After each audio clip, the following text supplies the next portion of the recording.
কত হবে? 29। সেগুলো বাদ হয়ে যাচ্ছে, ওরা কিন্তু যৌগিক। মানে মৌলিক হচ্ছে এক এবং সেই সংখ্যা দিয়ে ভাগ করলে ভাগ মিলে, আর যৌগিক এক এবং এক ছাড়াও একের বেশি, এক বা একের বেশি সংখ্যা দিয়ে ভাগ মিলে। প্রথম যৌগিক কত? 4। তারপরে 6, 8, 9, সবই যৌগিক।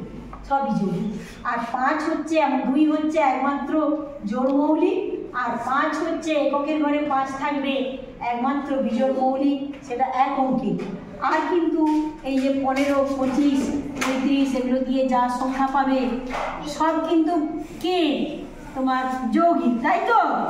তাহলে 5 দিয়ে এককের ঘরে 5 থাকবে এমন কোনো মৌলিক আর পাবে না, কি কৃষাণু?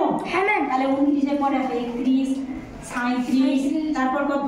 41, 43, তারপর কত? 47, তারপরে কত হবে? 5-এর ঘরে 53, দশকে 39, 61 হয়েছে। তারপর কত হবে? 71, তারপর কত হবে? 83, 89, 97। এরা কিন্তু মৌলিক সংখ্যা। হ্যাঁ, কটা হয়েছে? 25টা।